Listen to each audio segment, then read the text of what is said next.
Ancré Voyage où on parle de lecture, d'écriture, de voyage et de style de vie. Aujourd'hui, on va parler de ma meilleure lecture 2020, Any Human Heart de William Boyd. Alors je sais, l'année n'est pas finie mais je doute vraiment de trouver un autre livre qui surpasse celui-ci d'ici décembre. Oui, il m'a plu. Déjà, le réalisme saisissant. En fait, c'est un journal écrit par Logan Mount Stewart, qui commence quand il a 17 ans et va jusqu'à ses 80 ans à peu près.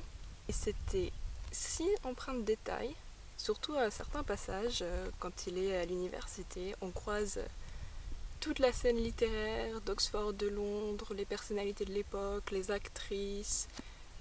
Il y avait tellement de détails que, en fait, on a des notes qui nous expliquent qui sont ces personnages. Alors ça veut pas dire que la lecture en est lourde ou ralentie, pas du tout, hein. On peut comprendre l'histoire sans savoir qui sont ces personnages, mais on rate quelque chose. Donc c'est plein de petites notes qui nous rappellent telle personne a fait ceci, les dates de vie et de mort, un peu comme dans un livre historique. Voilà, on vous rappelle, attention, il s'agit en réalité de cette personne-là qui est son amie. Là, la dame qu'il a croisée, c'est pas juste une dame quelconque, c'est quelqu'un qu'on connaît, en tout cas dans la scène littéraire. Et c'était si fourni, je me suis dit non mais c'est pas possible, c'est une vraie autobiographie, c'est une vraie biographie. J'arrêtais pas de me dire non, c'est bien un livre de William Boyd. Donc déjà ça, c'était un gros point fort dès le début. Ensuite, comme je l'ai dit, le journal commence quand le narrateur a environ 17 ans et va jusqu'à ses 80 ans.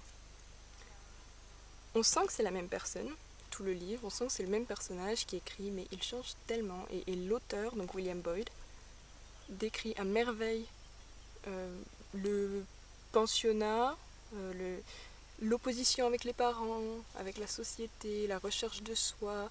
Chaque période de la vie du narrateur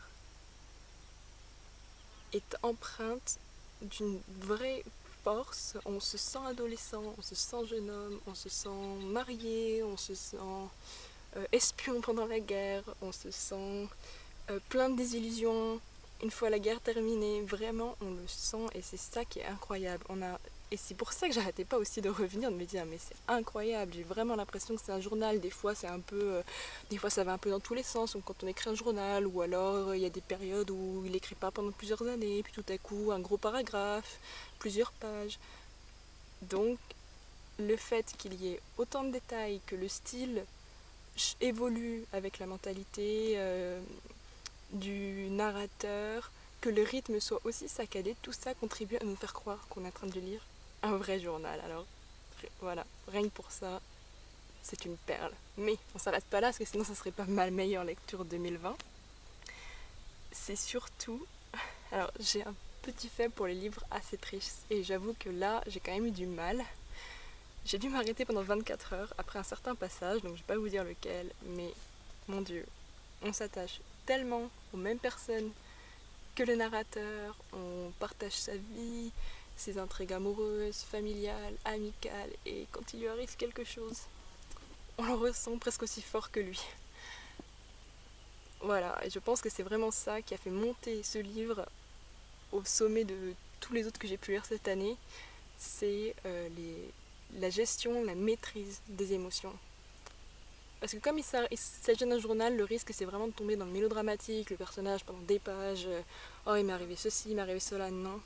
C'est pas ça du tout. Encore une fois, je peux pas en dire plus, mais ça a été si brutal, si inattendu. C'est vraiment arrivé à un moment où je me suis dit, ah, wow, on va respirer.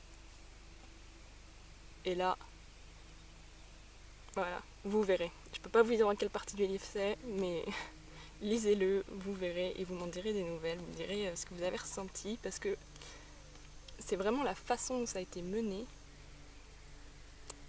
On tombe amoureux de certains personnages, ou alors on tombe en admiration devant certains personnages, et puis tout à coup on découvre quelque chose, et on est là, choqué, et on se dit, mais non, mais non, quelle horreur.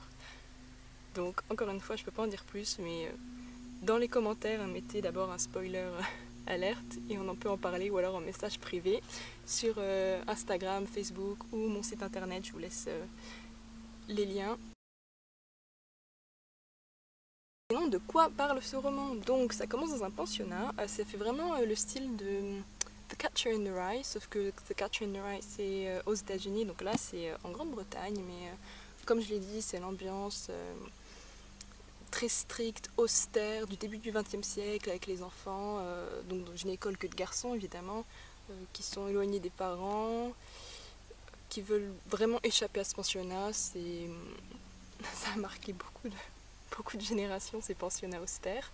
Le personnage rêve d'aller à Oxford, il rêve de devenir écrivain, donc il va parvenir à accéder à Oxford, il va écrire des livres, et ça c'est quelque chose qui est très intéressant, parce qu'on va voir plusieurs personnages écrire des livres dans ce roman. D'ailleurs on va croiser Virginia Woolf, Hemingway, puis j'en passe. Je voulais juste te dire que quand on rencontre Virginia Woolf ou d'autres personnalités de l'époque, on les rencontre pour qui elles sont réellement, ou en tout cas comment elles sont perçues par le narrateur, et pas pour ces grands artistes en devenir. Donc c'est un autre point très intéressant que j'ai oublié de mentionner, les voir sous un autre objectif, on va dire. Et donc le succès littéraire est abordé, mais de deux points de vue, et ces deux points de... Enfin, non, on n'a toujours qu'un point de vue parce que c'est un journal, mais de deux aspects différents. Et j'ai trouvé ça très intéressant parce qu'alors on a un des personnages qui va être plutôt littérature dite classique. Donc vous savez, on dit souvent que ce sont les livres immortels, mais on n'est pas toujours reconnu dès le début. Et un autre qui sera plutôt écrivain populaire, mais adulé, richissime, marié, divorcé 15 fois. Très intéressant parce que ça veut pas dire que... Il n'y a pas vraiment une critique d'un genre ou alors l'adulation d'un autre. Non, mais c'est fait encore une fois avec subtilité et c'est excellent. Ensuite, il y a la montée du fascisme, le journalisme, la scène artistique. On va croiser aussi par exemple Picasso, entre autres. La guerre, l'espionnage. Alors là, l'espionnage, bon clin d'œil avec Ian Fleming, qui est donc un des personnages dans ce livre et qui donne une mission au narrateur, à savoir que Ian Fleming c'est l'auteur de James Bond et que William Boyd a lui-même écrit un James Bond solo, donc beau clin d'œil. Ensuite, le traumatisme post-guerre et aussi un thème très intéressant, le peu de soutien, d'accompagnement psychologique après la Seconde Guerre mondiale, et ça prend vraiment une grosse partie du livre. Ensuite, la guerre civile au Niger, la vieillesse, les regrets, tout y est, tout y est. Alors j'ai un peu moins accroché avec la toute dernière partie quand le narrateur a environ 70-80 ans. Alors peut-être parce que moi-même je suis jeune, donc c'est l'avion qui passe. Moi-même je suis jeune et ça va peut-être moins me parler que l'adolescence, l'âge adulte, ou alors parce que le rythme change vraiment une fois que le narrateur arrive dans sa dernière décennie de vie, ses dernières vingtaines d'années, où il est un peu seul. Le journal c'est plus de la rétrospective que aller de l'avant. J'ai un peu moins accroché à la fin, mais sinon c'était très bien. Juste aussi quand il est en Afrique, à un moment donc il va en Afrique, j'aurais préféré que ce soit plus long, plus fourni, c'est très rapide, ça n'a pas vraiment eu d'impact sur le narrateur lui-même.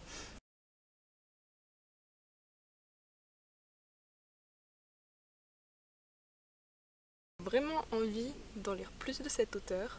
En même temps j'ai un peu peur parce qu'après une telle réussite, je me dis mais est-ce que je vais pas en attendre trop de ces autres livres? Est-ce que je mets pas la barre vraiment trop haute? Alors bon, je pense pas parce qu'il a quand même reçu de sacrés prix pour d'autres romans. Et ce qui est intéressant, c'est que finalement, je trouve que ce personnage, de ce que j'ai vu de la vie de l'auteur, le personnage du livre a une vie, évidemment, c'est pas les mêmes, c'est pas autobiographique, mais il y a des aspects qu'on retrouve. L'amour de la France, par exemple, puisque là-dedans, on a le Paris des années 20, c'est une pépite d'ailleurs. Le Paris des années 20, et l'auteur, apparemment, a une maison secondaire en France, je crois. Il a étudié à Nice, bon, il a aussi étudié à Glasgow et à Oxford. L'auteur lui-même est écossais et est né en Afrique. Le narrateur Logan va aller en Afrique. Donc il y a des côtés qu'on retrouve comme ça, le fait que les deux aiment l'écriture et l'art, aient beaucoup voyagé, soient nés en dehors du Royaume-Uni mais avec une nationalité britannique, se soient rendus à Oxford. Voilà, c'est le lire Any Human Heart en français, un livre ouvert de William Boyd. Vous n'allez pas le regretter, je vous le promets. Allez, à une prochaine fois.